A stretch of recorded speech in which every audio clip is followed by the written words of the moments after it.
Hello and welcome to episode 273 of the Thinking Lsat podcast. In State Line, Nevada, I'm Nathan Fox. With me in Vienna, Virginia is Ben Olson. Ben, how you been? Good. Busy. Yeah, man. Same thing here. You just been working on the impending launch of Daemon 2.0? Yes. We've been teasing that enough. So fingers crossed it's happening sometime soon.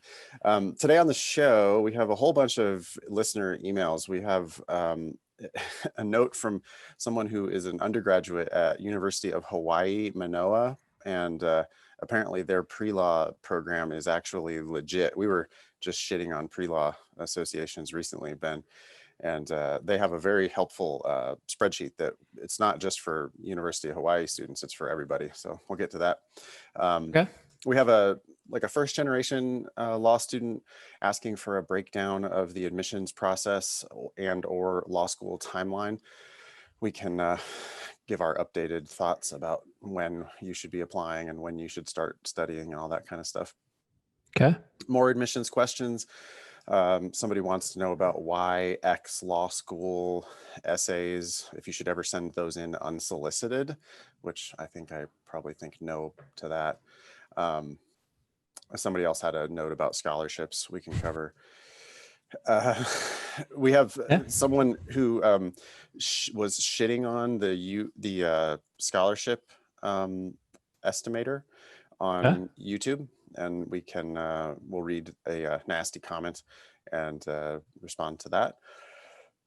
Our new feature, Hills to Die On, where we talk about unpopular positions, either in LSAT world or in the broader world. Have a couple items that we can talk about there. We have a note from a Daemon subscriber praising the Daemon. And then we're going to do Prep Test 65, Section 4, Question 12, one of the logical reasoning questions that we're allowed to actually talk about in public. This episode will air on Monday, November 23rd. January LSAT Flex registration deadline is coming up. It's December 2nd, Wednesday, December 2nd, if you want to take the January Flex. And then the deadline for the February Flex is on the 6th of January. Okay. So anyway, yeah, December 2nd is the one we need to worry about now for the January LSAT Flex. You can email the show, help@thinkinglsat.com, if you want to say something nice about us or say something mean about us or ask us a question. We're on iTunes and everywhere that you can find your podcasts. If you leave us a review on iTunes, it really helps people hear about the show. So that's one of the best things you can do if you enjoy it. We're coming up on episode 300 and we're looking for highlights from the last 100 episodes. So if you're a super fan and you want to give us an episode and a timestamp and a funny moment or a useful moment or something that you think we should use in that highlight episode, please, again, email help@thinkinglsat.com. Make it a lot easier for us to put together that best of episode for number 300. Yeah. Just another reminder that we do offer the LSAT Daemon for free to people who get the LSAC fee waiver. We're going to give you 4 months of it for essentially for free. Normally it would be $380. We're not going to charge you that at all. We are going to charge you just a one-time fee of $30. And that's because the LSAC actually charges us that $30 for working with you. So if you would like to use the Daemon for free, email help@lsatdaemon.com with a screenshot of your LSAC fee waiver, and they'll hook you up with the free or steeply discounted version of the Daemon. All right, you ready to dive into these emails? Yeah, let's do it. Why don't you take the first one? Okay, so how do you pronounce this school? Manoa. Okay, so University of Hawaii, Manoa, pre-law is legit. Hello. I found this from my pre-law advisor. I know you guys shit on pre-law advisors, but this spreadsheet is legit. The design is kind of awkward, but it's got a ton of info, exclamation point. Fee waiver information from law school websites. I just Okay. clicked on it. You want to take a look at it? Yeah. Yeah, I do. Yeah, the formatting is a little awkward, but okay. It's just a Google sheet. It's just like a big Google sheet where they dumped a whole bunch of information. Looks like they've got every ABA law school in here. It goes all the way down to, yeah, there's 203 lines on the spreadsheet. Okay. Yeah. So it has links to the law school website's application page, and then notes about how to contact them about fees. Okay. Yeah, the real useful thing is it's got a column for whether they do a Teach for America fee waiver. Then it's got a column for whether they do application fee waivers. Mm-hmm. Some schools just don't have any fees at all. Yeah.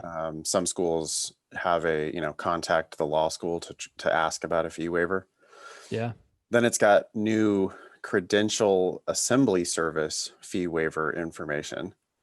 Mm-hmm. So there are some schools who have clearly staked out, we're not going to do it. American University, Washington College of Law, for example. Yeah. Our law school does not waive or pay the fee for an applicant's LSAC credential assembly service report. You could still ask though, right, Ben? Yeah. Just because it says that on their website doesn't mean they have to enforce it for you if you're a particularly good candidate. Cool. Anyway, that's a link that we can share with everybody on the show notes page. So you should be able to find that at lsatdemon.com. I would say this is helpful. Yeah, you find the schools you're interested in and see what they have to say. Cool. Also, some info for our fee waiver peeps. This is whoever wrote in is still writing. I have an LSAC fee waiver that covers 6 $45 CAS reports. I called LSAC and asked for more, explaining that I never used the waiver to pay for LSAT registrations, and a supervisor returned the $200 I paid for the June LSAT to my bank account. That's equivalent of 4.5 additional reports. Yeah, well, whatever it's equal to, it's money. That's awesome. That's incredible. I mean, I've been laughing about this with my classes that there are some people at LSAC who will just do everything for you. And then there's other people at LSAC who will do nothing for you. And so this is somebody who sounds like they got the fee waiver, the LSAC fee waiver recently. Yeah. And then called and said, hey, you know what? I never used it for the LSAT. And they actually went back to June, Ben, and returned $200 to this person. So depending on who you get on the phone at Law School Admission Council, they might be able to do stuff like that for you. Yeah, that's interesting. So you get 2 free LSATs with your fee waiver, right? So for LSAT registration, so they refunded $200, but presumably not an earlier test, or this person has only taken the test once. Yeah, I don't know. Anyways, just my thought is maybe you should have taken it more than once. Well, I mean, know. most people probably should take it more than once for other reasons. I'm just thinking, so if you get the fee waiver, even though you've already taken the test multiple times, if you get the fee waiver, whoever this supervisor is, they might just refund you $400. Yeah, depending on how long ago it was or whatever. Or it's kind of maybe random. You've already paid for the credential assembly service. Maybe you've even already paid for some of these score reports. If you all of a sudden qualify for this fee waiver, they might be able to refund you that money. I mean, I'm sure as a company, their policy would be, no, we're not going to do that. But again, if you act like a lawyer and just keep hammering the phones and asking for special dispensation, it's totally possible that that'll happen for you. Yeah. Just a little PSA, save you guys some money. All right, that was an anonymous email, so thanks to whoever sent that in. Yeah. Oh, and you know what? We should actually shout out to Elizabeth Steele Hutchison at University of Hawaii at Manoa. for creating this pre-law spreadsheet. That is a very useful tool, not just for your students, but for everybody's students. Yeah. Okay. This one says, can you break down the admissions process or law school timeline? Hi. No one in my family ever went to law school. I'm just so confused about all this. I know I have to take the LSAT and I have an LSAC account, but I'm just dumbfounded how much this whole process costs. I'd ask my parents for money and they'd want to help me, but my dad got furloughed and my mom doesn't have much extra money. I'm the oldest of 3 and my grandma lives with us. Can you do people like me a favor and break down how to start this law school process? I know you'll tell me not to go to law school, yada, yada, but I've talked with about 25 lawyers and interned at the DA's office. I'm entering my senior year at a regional school and have worked all through college. I know how to work hard, haha. I know having some kind of blueprint would help me plan when to take the test and what I have to buy/save money for. I haven't started studying for the LSAT yet. Best, Red. Can we break it down in 2 minutes? Maybe 5 minutes? For sure. Yeah. So schools start in the fall, right? And applications for that fall start a year earlier. Yep. And preparation for, you got to have an LSAT score before you apply. And I would say that people should start 6 months to a year before that. Obviously it doesn't take that long. Some people can prepare for the LSAT in like 3 months, but it doesn't hurt to have that extra time so you're not rushing something that's going to make a big difference in how much money you ultimately have to pay for law school. So I'd say 1.5 to 2 years out from when you plan to start law school, you want to start preparing for the LSAT. For you, Red, that might be today. So sounds like yeah, I mean, I do think that it's something like 2 years before you want to start school. When you add it all up, you can work backward. If we wanted to start law school in 2022, then ideally we would have our applications in the fall of 2021. And you might have to take the LSAT multiple times before you send in those applications. And it might take you 3 months, 6 months, 9 months to get your best LSAT score. So starting in November of 2020 to start law school in September of 2022, I don't think that's overly early at all. Yeah. That's probably how long it's going to take if you want to do this in a civilized way where it's not too stressful. You can study for a little bit every day or most days, 5 days a week, an hour or 2 a day for 6 or 9 months. Make sure you nail your best LSAT score and then apply early for the next admission cycle. Right now in November, we hear every day, we get emails every day with people talking about their various admissions offers, right? Yep. Did you see the thread, Ben, where Santi, our teacher, was talking about his most recent admissions offers? Oh, no, I didn't see it yet. Yeah, he's applying. He had applied last cycle and didn't like his offers, so he turned them all down, retook the LSAT, got a higher score, reapplied, which was a very smart decision. But he's already in at Fordham, Wash U, Michigan. He's got substantial scholarships at some of his other schools. Those are just examples of places that he's in at. Yeah. And the message for Red is you want to make sure you're applying early in the cycle, because otherwise you're competing against people who applied earlier than you did. And it's more likely that they're going to get the plum spots and the best scholarships. So that's why we have to do it so far in advance. How much money do you think Red needs to save? I mean, first, Red, apply for the Law School Admission Council fee waiver. If you get that fee waiver, you get 2 free LSATs, you get the credential assembly service for free, you get a whole bunch of those score reports for free. No law school will charge you an application fee if you qualify for the LSAC fee waiver, and we'll give you the LSAT Demon for free. Yeah. Or for $30 that we have to pay to the LSAC. Yeah. So, definitely apply right away for that fee waiver. If you don't get the fee waiver, how much does all that cost, Ben? Well, let's start with LSAC. So the fees to LSAC are going to be $200 a pop for each time you take the LSAT. Most people should plan on taking it twice, maybe Make three sure you're, times. That's $600 right there. what I was going to, what I had said was for red, for everybody, you should just Yeah. be fully prepared before you take your first LSAT. We never, ever recommend anybody go in there and take an official test without being fully prepared. Your practice test scores will tell you whether you're ready. If you're happy with your practice test scores, then you can sit for the $200 official test. Don't sign up for that official test until you're sure you're going to get to where you need to get, whatever your goals are. But then, Yeah. even having said that, you probably need to plan on taking it at least twice, Mm-hmm. right? Okay. Yep.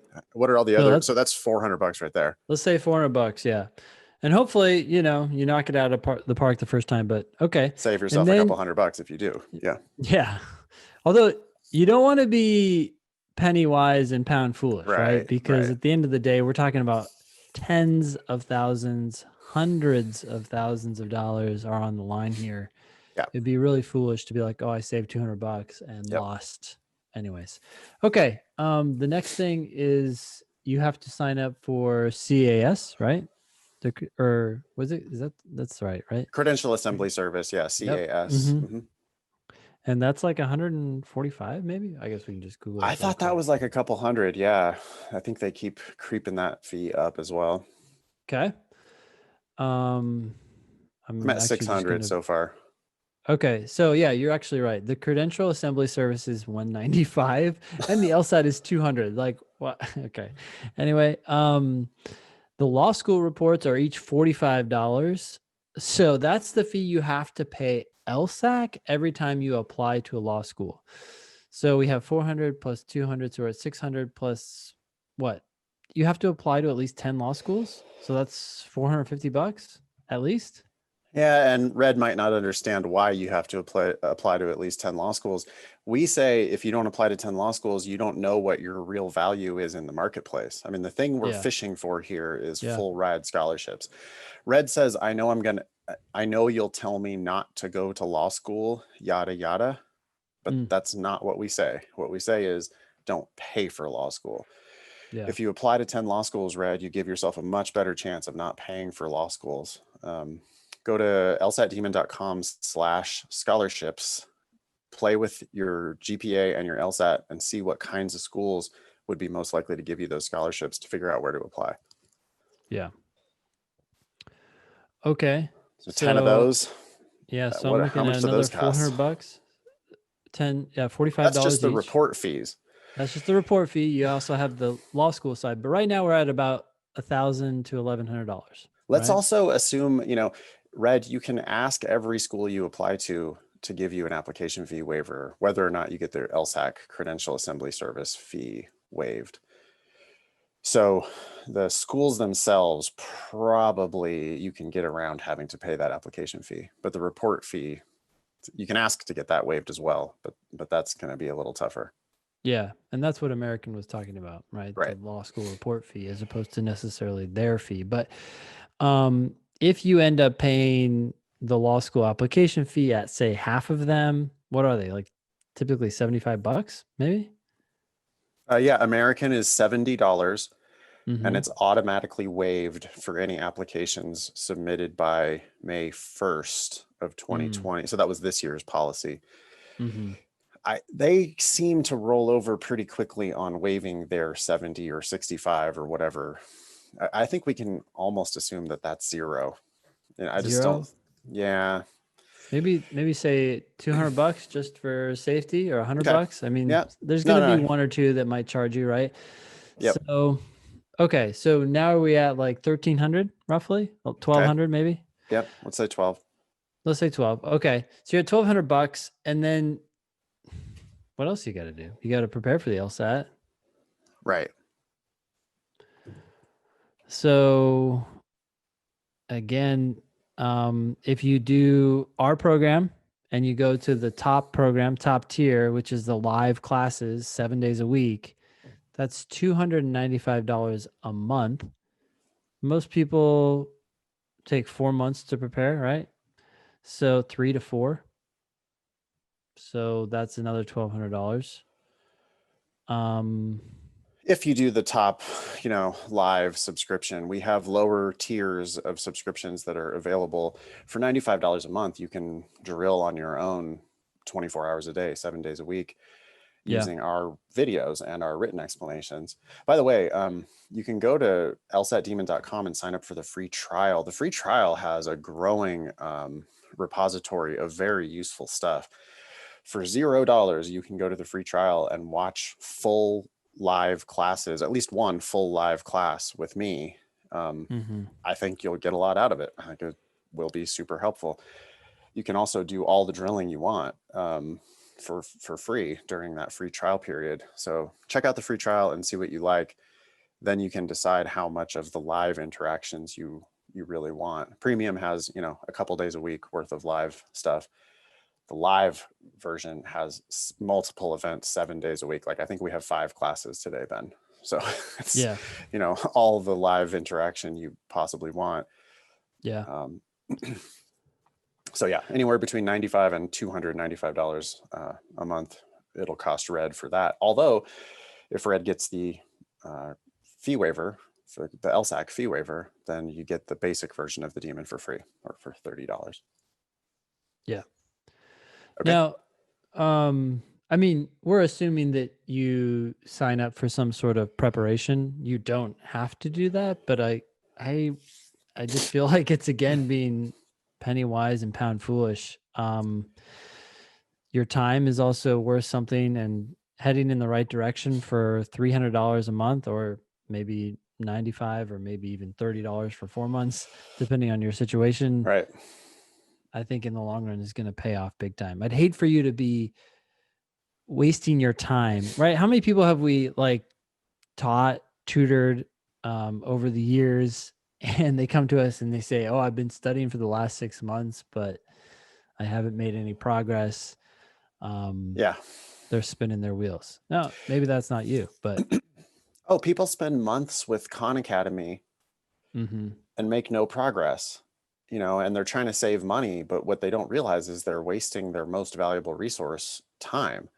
If you're going to be spending time on LSAT prep, I think you want to try to be doing it where you're making the most progress possible. And if you end up paying us a little bit of money and we help you make progress, much faster and potentially much more progress than you even thought was possible, more progress than, your pre-law advisor might have told you is possible. Yeah. Like 15 points or 20 points of improvement on the LSAT. If that's what happens, you're going to save a couple $100,000 worth of law school tuition. Yeah. And so, think about the investment there. If you end up spending $1,000 or whatever it is on the daemon, it's well worth it to save, $250,000 by the time all the interest and everything adds up on your law school tuition. Yeah. I mean, so bottom line, sounds like around $2,400. Yeah. And but if you get a fee waiver, you could knock that, almost all of that, out of the way. Yeah.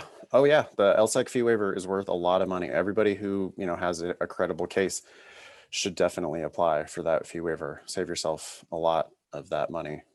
Yeah.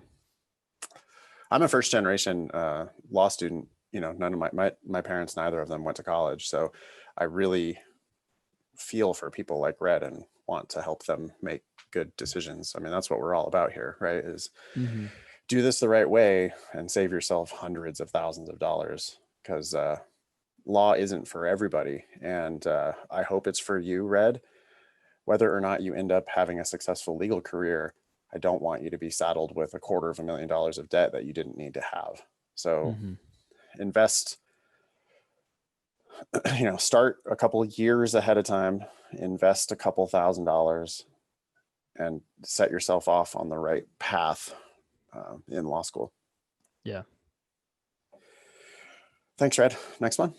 Yeah. Is this you? I think it's you. Oh yeah. Hey, Ben and Nathan. So this is an admissions question, why X and scholarships. Hi, Ben and Nathan. Thanks for all of your advice on the show. In the last year, I've jumped 12 points between official LSAT scores, a 159 to 171. Wow. Okay, there's an example of what we were just talking about. That's a game changer. And couldn't have done it without the podcast. Now that I have a score I'm ready to apply with, I have a few law school admissions questions. Should I ever write an unsolicited YX essay? If yes, when should I do so? Your immediate gut reaction to this was no, don't do it. I Yeah. think in general that's true, but I just thought of an exception actually. I think in place of a letter of essentially a letter of continued interest, right? If some school Yeah. puts you on a wait list and you want to say, hey, look, I am serious about you. I wouldn't necessarily frame it as a formal YX. It's just that it probably is going to take on some of those characteristics and might be a paragraph or two and you send it off. Yep. I think that is right. Carl is going to be talking about that a lot in his upcoming admissions workshops. Letters of continued interest, or LOCI. I think people might even say loci or something, Loki or something like that. They are a thing that people do when they get put on wait lists normally. So if a school says, hey, thank you for applying, we've put you on the wait list, that's a good opportunity to write them a letter specifically about your interest in their school. I might also, if there was a school that you had particular ties to, especially if you're a reach at that school, then it might be appropriate to tailor your personal statement to that school. Or I think most schools have like is there anything else you'd like us to know? Yeah. And if you're not already doing, addendums about your grades or whatever, I could see writing a short paragraph or two about, your dad went to University of whatever law school, and, you have these specific family ties. I wouldn't do it for more than one school, but I could see, maybe making that plea. But I would think you probably only want to do that if you're going to be on the bubble. Yeah. And you'd want to do it if you have something special to say. I feel like these YX essays, especially if they're unsolicited, fall short. Yeah. When the writer is just kind of making shit up and they see right through that. And now you've just done something worse, right, than doing nothing at all. But if you have serious and identifiable, sincere reasons for going to that school, telling them would show that you know about them and that you're unlikely to be a yield risk, right? And so, yeah, I agree. I think you could have some cases where you should write it, but you would know that you have something to say. Yeah, I think the default presumption here is no, unless you have a specific reason. I don't think we probably need to be doing that. Yeah. Anonymous continues. Do you have tips for choosing which schools to apply to based on scholarship predictions?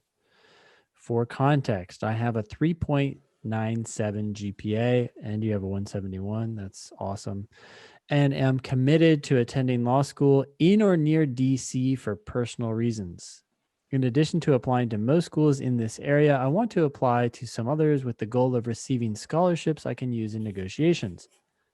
My career goal is public service, so I especially don't want to pay for law school. Thank you. I went really quick, Ben. This took me 10 seconds. I went to lsatdemon.com/scholarships. I put in a 3.97 and a 171, and I hit submit. The first full ride in the DC area that I see is George Mason. Yeah. George Mason's in DC, right? It's just outside of DC, but it's a local school. It's in the area. Yep. ranked, it looks like 42nd in the country. And it says you probably would get a greater than full tuition scholarship with those That'd be numbers. awesome. Yeah. I'm also seeing.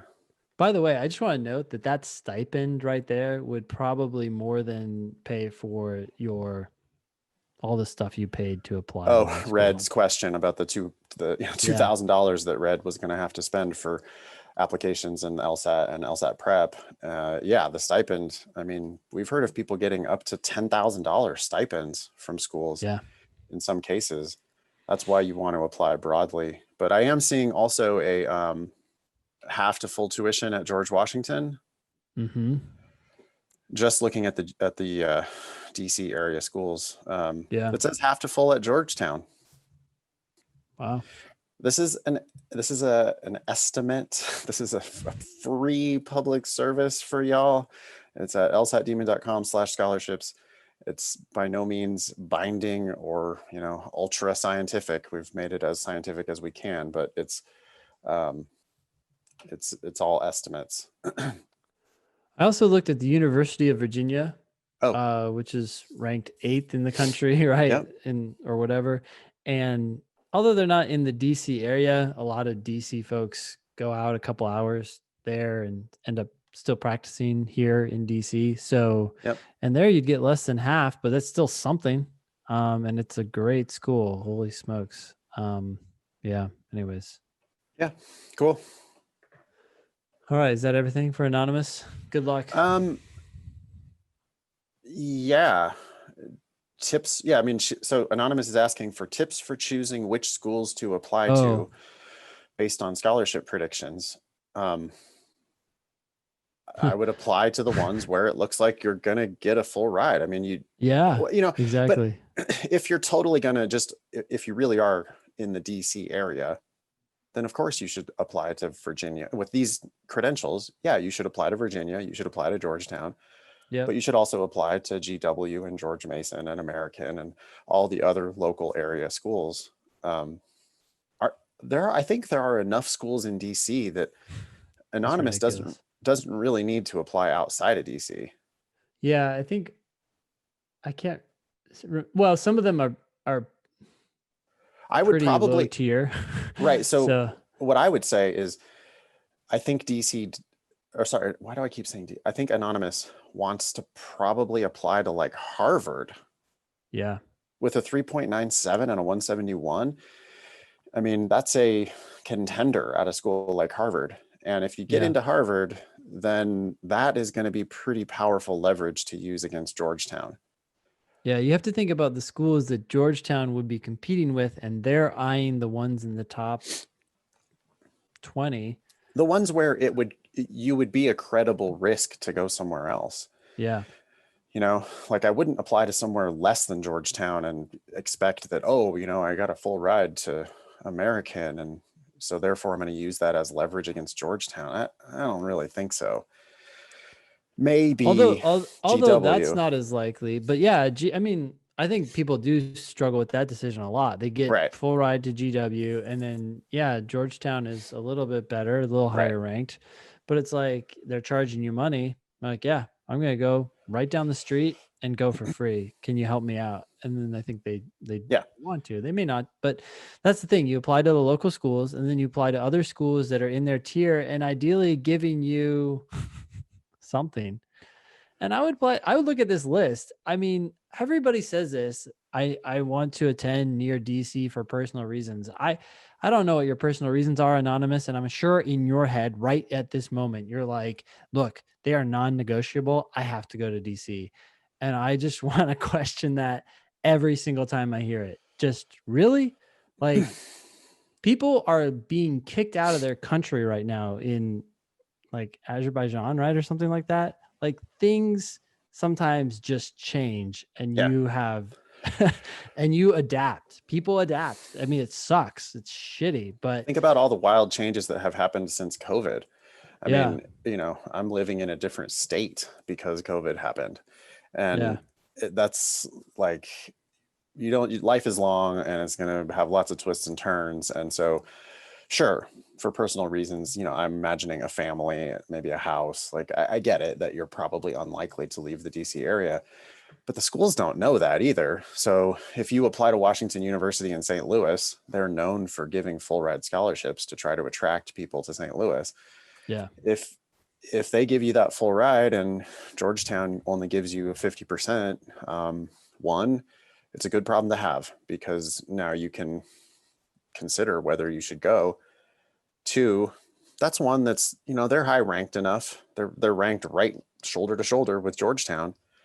And if Georgetown's like, man, that 3.79 and that 171 would look awful good on our 509 report instead of the 509 report of Washington University in St. Louis, who knows? They might up their offer.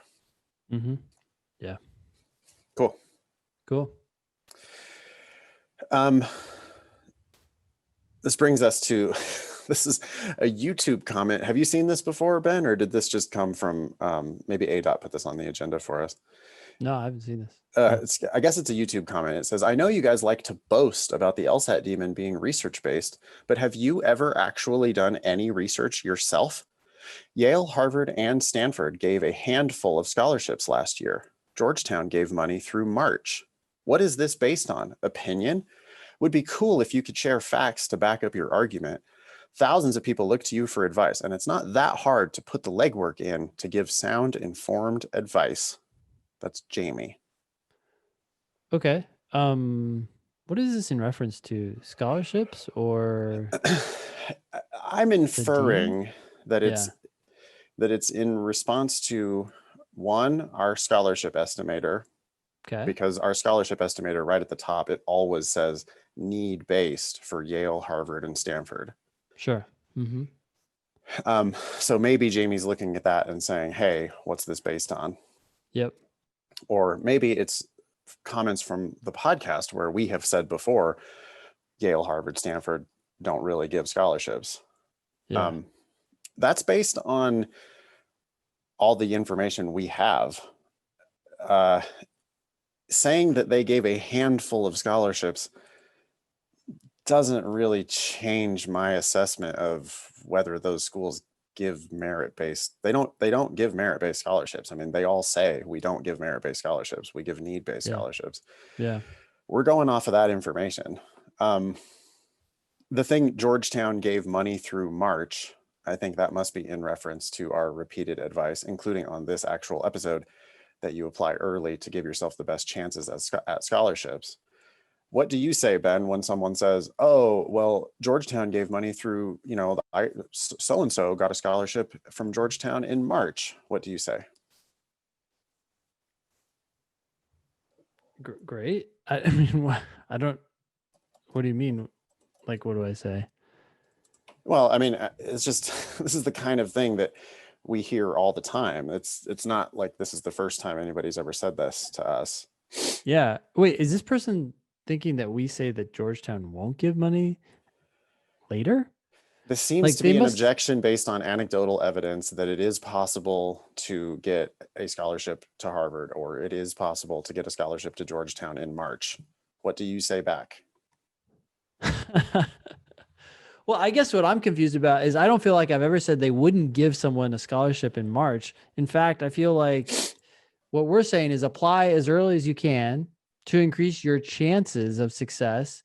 And the fact that someone got money in March doesn't tell me anything about when they applied. I mean, these negotiations take, I guess I'm just like kind of befuddled by the objection. You don't understand the comment. Yeah. Yeah. My response is just, yes, there are outliers, but we are giving, sure. we're giving our best estimate. We're giving our best advice to all people. People get hurt. They get butt hurt, Ben, when I tell them not to apply in January. They get like personally offended that because I'm like striking down their plan for the next year. Yeah. Which I understand that it's not what you want to hear. Nonetheless, if it were my money, I would definitely advise you to hold off on your applications and apply in September for the following September's class. If you want to apply to Georgetown in March, fishing for a scholarship, more power to you. I don't care. It's not my money. What I'm saying, and I'm not saying it's impossible, but what I am saying is I think you'd give yourself a better chance if you waited until the beginning of the next cycle. And what I've seen dozens of students do over the years is apply late, apply to not enough schools, get a bunch of shitty offers, and then just throw up their hands and accept one of those shitty offers. That's what we don't want you to do. So our advice is, maybe we're giving you like the perfect world advice, but our advice would be apply early, apply broadly. Don't expect a merit-based scholarship to Harvard or Yale or Stanford. Don't expect to get great scholarship offers if you apply late in the cycle. If you do, awesome, but it's just less likely than if you do it the other way around. Yeah. As far as what we base our this response, I don't know, it just rubs me the wrong way. Like, well, it's not that hard to actually do the research. Okay, we're all ears. I mean, if you have better data than we do, we would love to adapt. The scholarship estimator, Ben, which again is at lsatdemon.com/scholarships. In the upper right-hand corner, there's a link that says, see our assumptions and offer feedback. The reason why we've got that link there is that we want people to know exactly what kind of assumptions we're making. Yeah. So if you want to learn more about how the estimator works, we have the whole thing about how we do the index, how we do the underrepresented minority checkbox, how we assign the scholarships. All of our assumptions are right there, and there's a form where you can submit your feedback to our team, and we will continue to evolve as best we can. That's that. Good luck, Jamie. I'm actually still confused about the question because I feel like it's partly about the demon and partly about like scholarships and yeah. I also disagree with this idea that doing research is easy. No, it is not easy. And that's, I don't know. I'm thinking, to me, it's looking like somebody who's just popping off saying, well, what about this one outlier? What about this one person who got a scholarship to Georgetown in March? It's like, yeah, I know, but they admit, by the way, they admit 500 people every year. So if one of those 500 people got a scholarship in March, great. They're an outlier. Yeah. But that doesn't mean that we're not giving sound advice. One data point does not disprove a general proposition. Yeah. All right. Thanks, Jamie. We appreciate your interest. Maybe you can give us some more feedback. And help at LSAT. Sorry, help at thinkinglsat.com. Jamie, if you want to make your question a little bit more clear, we'd be happy to respond to it. And if you do have data or information to make our shit better, we're always trying to learn. We're always trying to get better. Yep. I mean, we take it seriously that people rely on our advice. So yeah, we are trying, we're doing the best we can. Hills to die on, Ben? Yeah, let's do it. I thought maybe we could do like one LSAT one and one non-LSAT one. Okay, sure. I have a couple in the chamber if you want me to just go ahead and fire. Yeah, shoot. Mm-hmm. Okay. For the LSAT one. Wait, we should probably tell people what Hills to Die On is. Oh yeah. Hills to Die On is a feature that was suggested by producer Annalisa, where we where we stake out a unpopular opinion that we believe is true. This is we're planting our flag and saying, hey, we're willing to go to the mattresses on this one. Research or not. Research or not. Okay. I would like to propose, Ben, just picking one of these three at random. Is there one of these on the LSAT side that you like best that you would like to discuss? Oh, I see. You got notes over here. Okay. I've got a handful of LSAT ones and a handful of non-LSAT ones. Do you like any of these LSAT ones? Let's start there.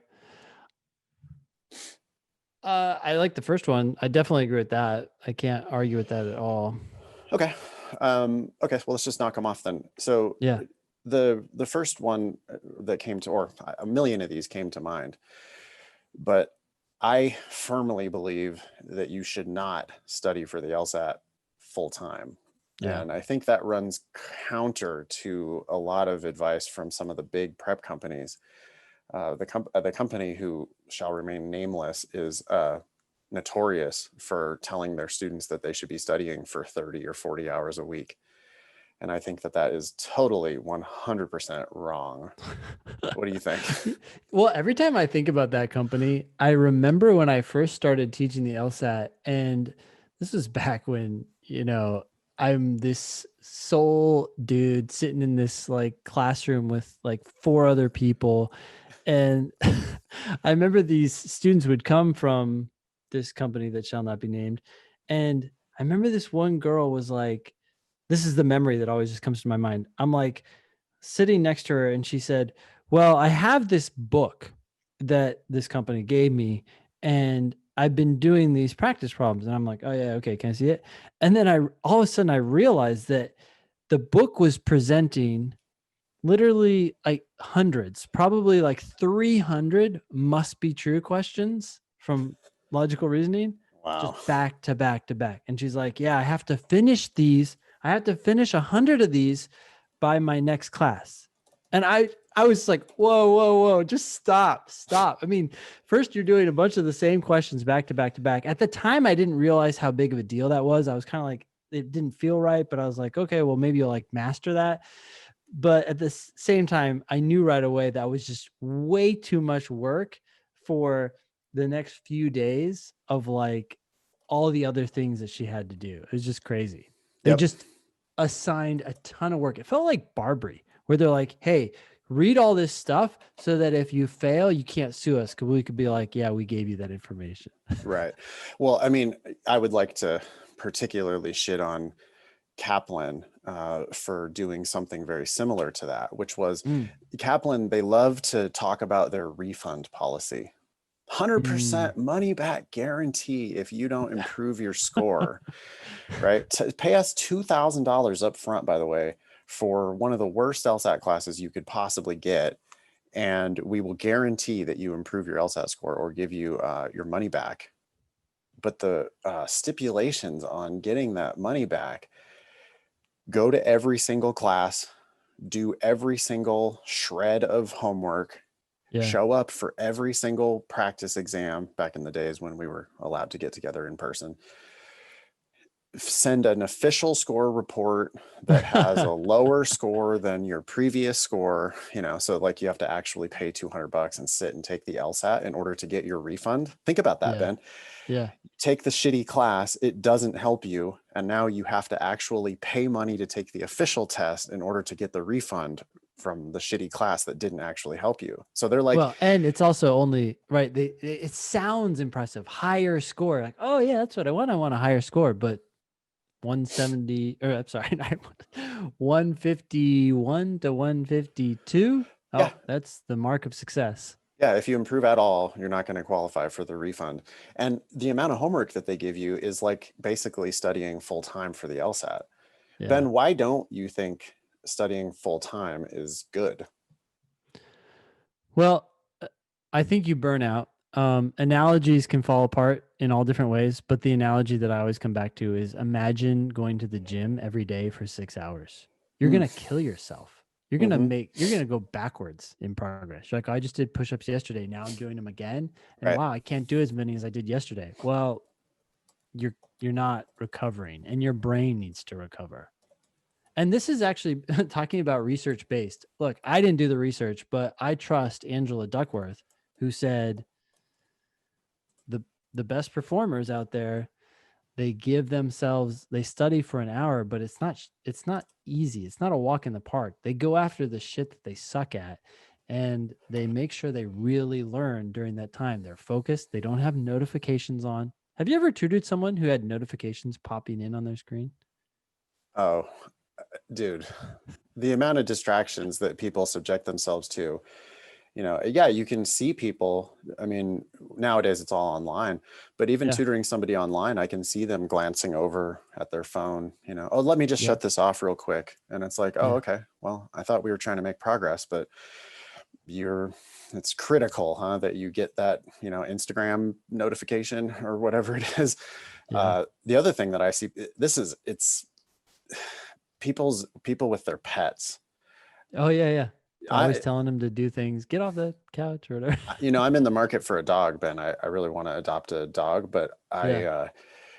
that dog is not going to be interrupting me while I'm teaching or interrupting me while I'm trying to do, real work. Yeah. We see people on camera all the time. They're sitting there in class and their cat is just like going across their keyboard, and it's like, maybe that's not a distraction. Maybe it is a distraction though. Yeah. And so I think that you become way more susceptible to that. Of course you do if you try to do this shit full time. Full time. Yeah. I would much rather have one high quality hour. Like people's kids too, like I see them, they're in class, but they're also taking care of their baby, which I understand that, you got to take care of the baby. Of course, the baby is job one. Yeah. But boy, it would be great if you could carve out an hour or two, where you don't have the baby. Yep. Because we want deep work, right? We want like high quality hours so that you actually make progress. Yeah. 10 shitty hours or one good hour. I might rather have the one good hour. In fact, I know I would rather have the one good hour. 100%. And 10 it's more shitty effective. hours is 10 shitty hours is a real good way to burn out. Instead you could give me one good hour. I'd like that a lot better. Yeah. Cool. You want to do anything more on Hills to Die On? Hills to Die On. No, that's pretty good. I wanted to get in there my notification pet peeve, and I got it. That's another one I would die on. Like, just turn your phone off. Yeah, I don't turn my phone off, but I just mean like shut it down, like I have all the notifications shut off. Like I only, the only note I do get phone calls. Yep. But how you can turn off phone calls from people you don't know? Do you know about that feature? Yeah. Oh, there's all kinds of different. Yeah. Yeah. No, right. I have that on all the time. So now if someone calls me and I don't recognize the number, it doesn't go through. Straight to voicemail. Yep. Yeah. Cool. Okay. That was Hills to Die On. Yeah. Ready for this next email? Yeah. Is this me again? Yes. Like off track here today. Okay. Hey guys. I'm a longtime listener and a longtime Demon subscriber. I use the Demon and the podcast. What? I said, okay. Sorry. Oh, okay. Yeah. I use the Demon and the podcast to briefly familiarize myself with the test before my first take in July of 2019. Okay. For context, this November 2020. Okay. After canceling my score, I signed up for the February 2020 Lsat and began studying in earnest in December. Okay. I scored a 172 on the February Lsat. Congrats. After 4 months of deciding whether or not to retake, it's a long time of deliberation. I resubscribed in July and buckled down. In August, 1 month later, I scored a 179. Awesome. Nice. I attribute 100% of my success to you and the Demon. Your style of disrespecting the arguments gave me the edge in LR that I needed. Your advice to slow down in RC, to truly understand what I was reading, unlocked the section for me. And don't even get me started on the efficacy of worlds. Okay. As I took the test, I heard Nathan's voice in my head saying, wow, what a dumb fucking argument. What about XYZ? I guess you should have read this one. On games, I imagined Ben drawing worlds on his whiteboard, baking the rules directly into them as he went. I finished the section with so much confidence and extra time that I just sat back and relaxed, waiting for my next section. The test is, all caps, learnable. And thanks to you and your phenomenal platform, I learned it. Wow, this is... Did you write this, Nathan, before? No, we did not write this, but this is the type of shit we get. The money I spent on the Demon is a pittance compared to the hundreds of thousands of dollars I will save on tuition, not to mention the peace of mind from attending debt-free. Shit. I'm willing to bet some schools will even offer to pay me. Yep. Thank you so much for everything. I will be singing my praises to both you and the Demon, to every prospective law student I meet. Best, Ryan. Wow, thanks, Ryan. Okay, well, that was just like a nice nice email for us to read. It's amazing these days. I mean, people are improving by leaps and bounds and having fun while they're doing it. The test makes perfect sense, man. The logical reasoning arguments are dumb. All you have to do is just learn how to attack those arguments. Yeah. The reading comprehension passages are collections of all of the correct answers to the questions. I mean, the questions make perfect sense. Like there's usually a line reference that specifically answers every single question. If you read it well enough, you'll just recognize those answers. You don't even have to go back and confirm that that was the answer. You just remember that that's what they said. That's what they were talking about. They make perfect sense. And then on the games, I mean, the games could be solved by a computer, right? The games are like 100% logical with no interpretation ever. It's just like, well, the rules add up in such a way that this puzzle only fits this one way. And that's why the answer is whatever the answer is. So you're right, Ryan. It's an extremely learnable test. I don't often recommend that people retake from a 172. But with a 172, you missed like 10 questions. And those 10 questions made sense. And Ryan realized that those 10 questions made sense, studied for a little bit longer, and ended up with a 179. I mean, yeah, good on you. Yeah. That's awesome. Time for this LR question? Let's do it. Cool. I got it loaded up. You want to read the argument? Yeah. So this is test 65, section 4, question 12. Logical reasoning. It says, the best jazz singers use their voices much as horn players use their instruments. Okay. Interesting. Weird usage there, huh? With much as. Yeah. What's that mean? Did you translate that when you read it? Like? Yeah. Or very similar to? Yes. Right. We all learn in school that you can say like or as to use a simile, right? This is a simile. But most people only use like. Most people don't use it. No, they don't use as in this way. Yeah. But that's what's happening there. It's a simile comparing the way they use their voices to the way the way horn players use their instruments. All right. I will admit, I did have a couple thoughts and I almost didn't share them with our listeners. But one was first trying to understand this. Okay, so this person or this sentence is claiming that the best jazz singers use their voices very similarly to the way that horn players use their instruments. Okay. And I'm like, okay, interesting claim. And then my second reaction to that was like, really? Like they're using their voices? Like, okay, I mean, whatever. Like, I'm curious to hear more, but I am skeptical. Metaphor and simile are inherently potentially bullshit, right? It's like, and we know better than anybody because we use metaphor and simile nonstop on the podcast and in our classes. It can be a very powerful way of teaching, right? Is that it's like this. Oh, it's the same thing as this. Analogies, metaphors, and similes, we use them all the time. Yeah. But they're all you can always, I can feel a little eye roll when someone does one, right? It's like, oh boy, here we go. Really? They use their voices the same way that horn player. Okay. It just makes me skeptical. It is correct to always be skeptical, right? You should be trying to call bullshit. Now that might turn out to be a premise of their argument. Yep. In which case we won't argue with it. But if that turns out to be the conclusion of this argument, then our job is to say, hey, wait a second, that might be bullshit.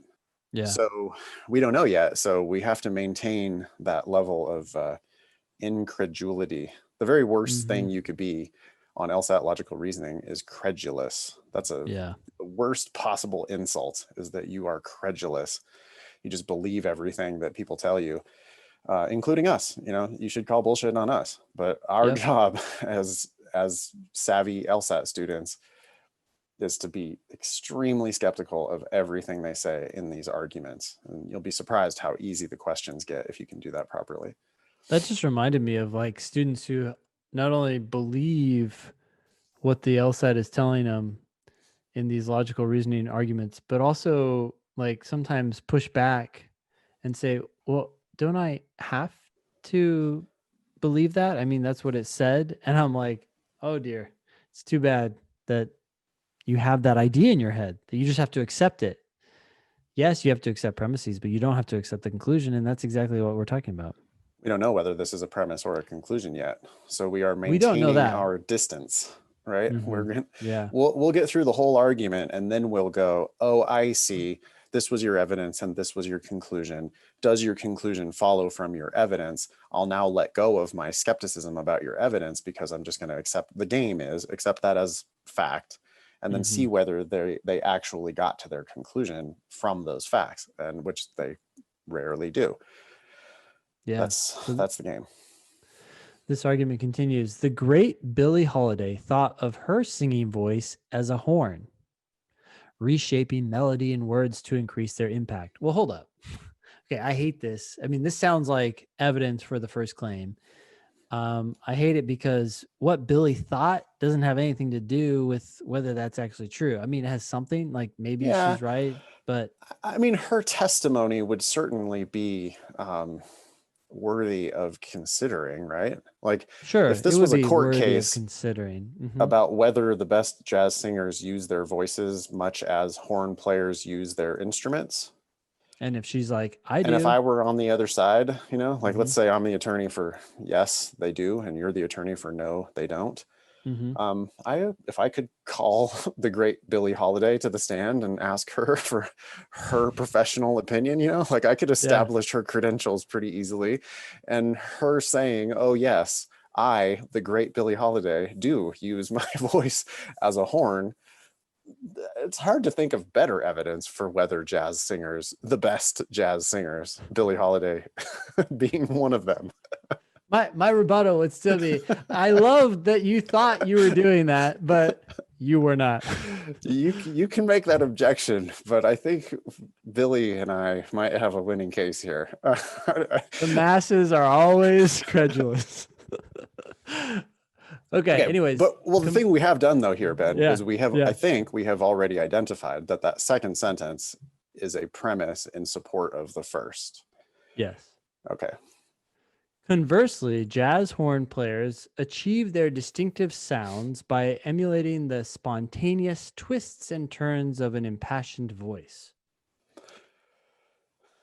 I'd actually rather have a specific person there, right? Like if that was like the great Duke Ellington, or Dizzy Gillespie or whatever. I don't that's the two jazz musicians. Wynton Marsalis, Mhm. if we had, I can imagine putting those people on the stand and having them testify that, oh yeah, I use my horn like a voice. That would be good evidence for the proposition that the best jazz singers use their voice as much as horn players use their instruments. Or maybe not. Actually, no, because that conclusion I is about just the singers. So this yeah, is this is the other. this is This almost is like, the yeah, like a second converse. conclusion or something like that, Mm-hmm. or Mm-hmm. maybe. Okay. So now this is like the other side of the coin. Okay. So not only do the best jazz singers use their voices Right. like horn players use their instruments, but horn players use their instruments like jazz singers use their Yeah, voices. Oh, that's it's a cute. new thing. It's the Hmm. converse. It's the other way around. Okay. All right. Okay. All right. Did a drum roll here. So jazz consists largely of voice-like horns and horn-like voices. What the hell's that?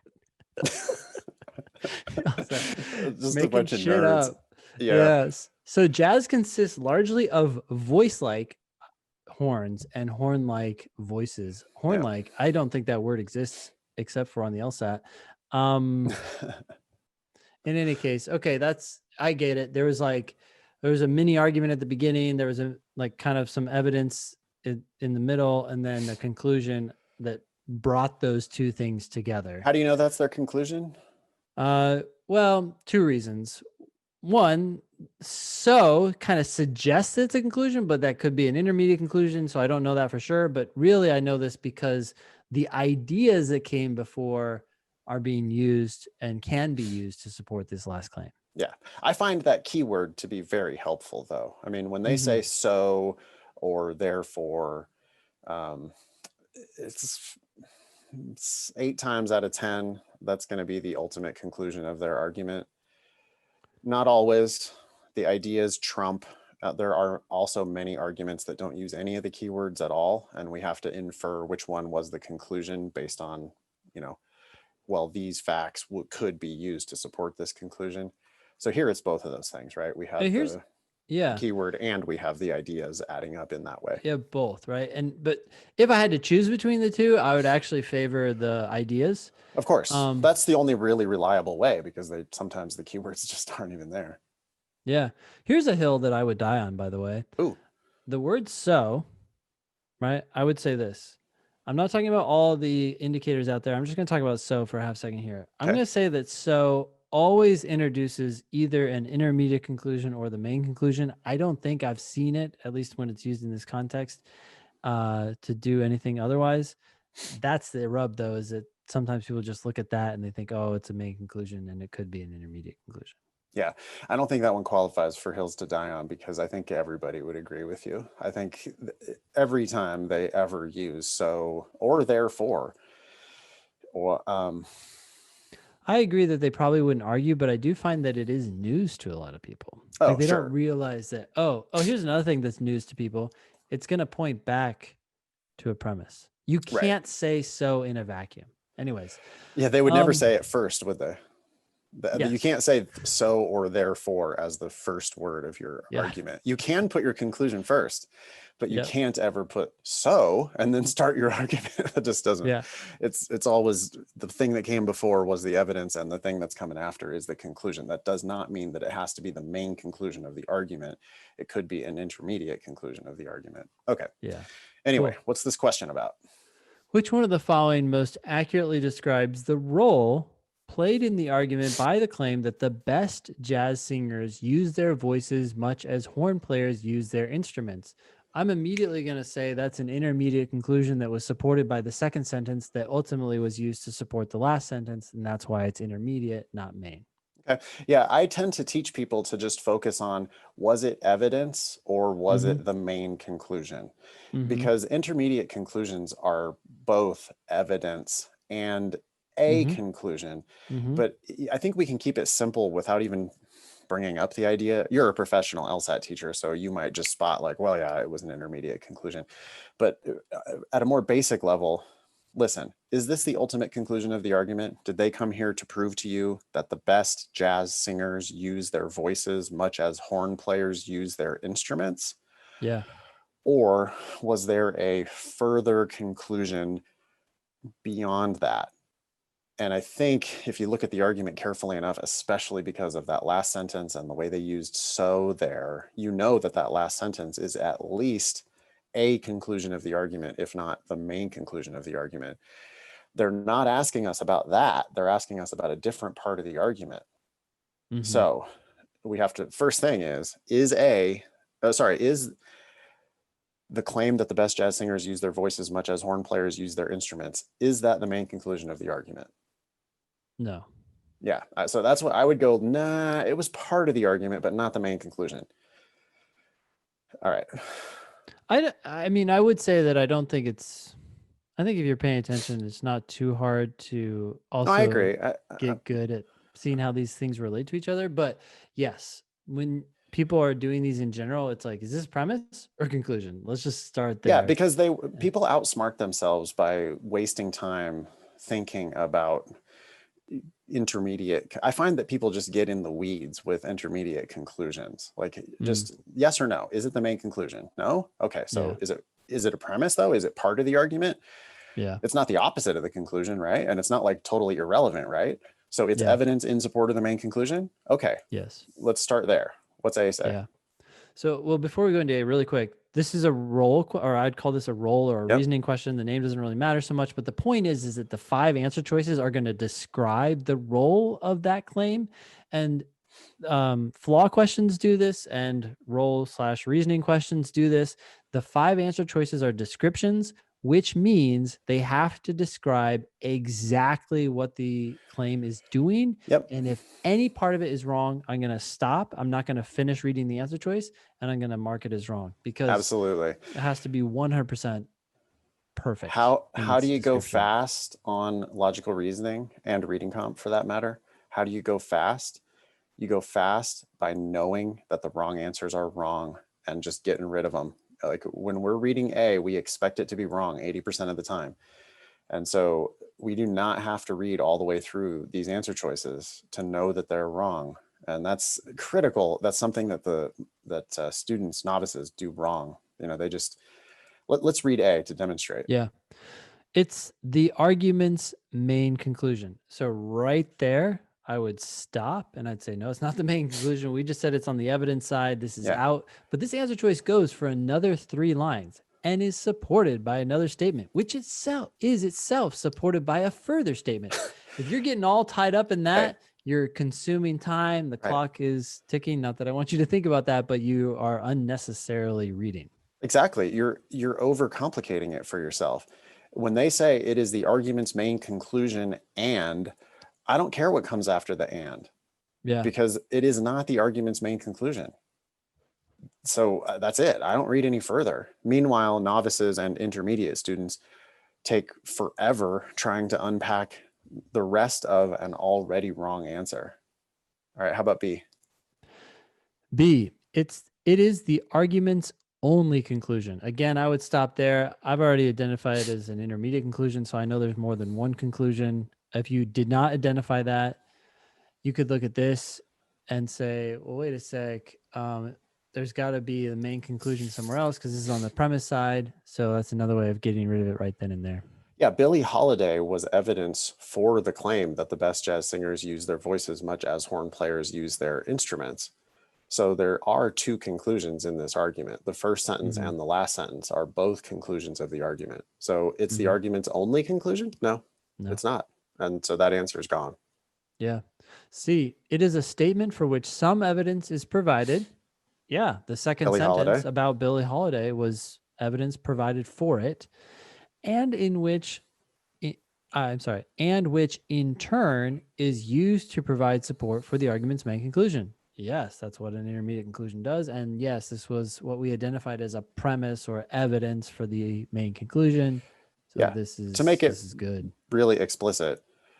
Billie Holiday is the primary evidence for the intermediate conclusion that the best jazz singers use their voices much as horn players use their instruments, which is in turn used to support the argument's main conclusion that jazz consists largely of voice-like horns and horn-like voices. The jazz singers part was part of that, and Billie Holiday was an example or a premise in support of the jazz singers' intermediate conclusion used to support that main conclusion. So the answer C is 100% correct. D? It is a statement for which no evidence is provided. Nope. Stop. The evidence from Billie Holiday was provided for it, so done. And that answer choice keeps going, but we don't need to read it. And E, it is a statement used to support a conclusion. No, it was... Well... Oh, okay. It was used to support a conclusion, the main conclusion. That in turn is used to support the argument's main conclusion. No. Yeah. E is the only wrong answer there where I would have to get, actually read all of it. Because an intermediate conclusion is a statement used to support a conclusion. Absolutely. But then it goes on and says that is in turn used to support the argument's main. No. This statement, the one they're asking us about, supports the main conclusion and is supported by other evidence before that. Yeah. Cool. Real easy here to get rid of A, B, and D without even reading all of it. And that's how we go fast. Like a professional or a advanced student is going to take all the time they need with that argument and all the time they need with the question and predicting an answer. And once we do that, we get to just tear through the answer choices. The wrong answers are just so wrong and we expect them to be wrong. And we don't have to read all of them, and or all the way through each of them. And that's how we go fast. You know what I just realized? What? We have a name for the passage, we have a name for the question, and we have a name for the answer choices, right? The answer choices, the question, the passage. But really there are, in my mind, let me know what you think of this, there are 5 things. There's the passage, then there's that space between the passage and the question, and then there's the question, and then there's the space between the question and the answer choices. And because nothing's there, we don't have a name for it. But the reality is we should have a name for it because that's where people should be spending their time between that passage and the question, and between the question and the answers. Yeah, there's like 2 stopping points. Mm-hmm. What do they call the intermissions in hockey? Hockey has 3 periods. Oh, you're asking the wrong guy. Yeah. Oh, somebody needs to email. Well, we can Google it, but help at thinkinglsat.com. You could tell us what they call the intermissions in between the periods in hockey. But yeah, I mean, there is So hockey has 3 periods. There is a break between the argument and the question. What do we do in that first break? We evaluate the passage, which is usually an argument. Right. Was there an argument there?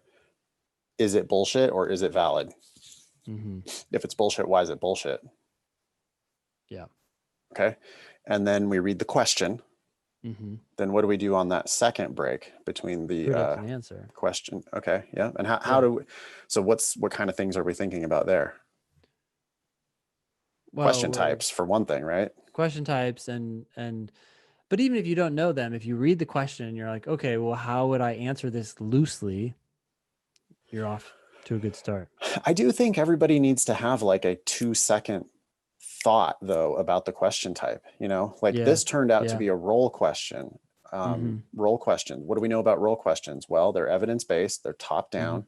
The correct answer has to be fully justified by what we read, nothing extra, nothing different. The wrong answers are going to tend to have different and extra shit in them. So we got to be on guard for anything extra, anything different. Those are going to be wrong. Yeah. And specifically for a role question, I do that thing of like, well, was that the conclusion? Are they asking us about the main conclusion? Yeah. If not, what was the main conclusion? Yeah. Does this thing support the main conclusion? Okay, go. Like all that flashes through my head in 5 seconds, probably. Yeah. But if we make sure we take those breaks in between the 3 periods, I think that third period goes much more smoothly for us. So maybe what if we call it the own it break and the predict it break? So own it and after predict it. You have to own That's that like Ron Popeil. passage. Wait, was it Ron Popeil? Set it and forget it. Yeah, you just set it and forget it. Forget it. I think that was for the Showtime rotisserie cooker, if I'm not mistaken. Oh, okay. Wow. Yeah. So own it and predict it. Beautiful. I think we could probably wrap it up there, huh? Yeah. Sweet. We're on Facebook, Instagram, YouTube. We are at Thinking Lsat and at Lsat Demon. Check us out on YouTube and subscribe. We really need to get more at Lsat Demon followers on YouTube or subscribers on YouTube. We're giving away, by the way, a ton of free shits. We just put a whole class up, Ben, a whole 2-hour Lsat class taught by me just the other day. I think it went really well. It's a great example of what we do in the Lsat Demon live classes. Please go to our YouTube page at Lsat Demon and watch that class. I mean, it's a full on, like block out some time, get a babysitter for your kid, turn off your phone and shut your cat into another room and do the free trial of Lsat Demon. You can click along with the questions. So you can actually see the agenda for the class. You can click on the questions, you can attempt them on your own, and then you can watch our explanations and my discussion with the class. That's all on our YouTube page for free. We're trying to give away as much as we possibly can to help people as much as we can. That's all on our YouTube page. You can follow me on Twitter at @infox. Again, leave us a review on iTunes. Tell a friend, help spread the word about the show. Email help@thinkinglsat.com if you want to get any items onto our agenda. Email help@lsatdemon.com if you have any questions about the Lsat Demon. That was episode 273 of the Thinking Lsat podcast. Thanks all y'all for listening. Nice knowing you. Don't pay for law school.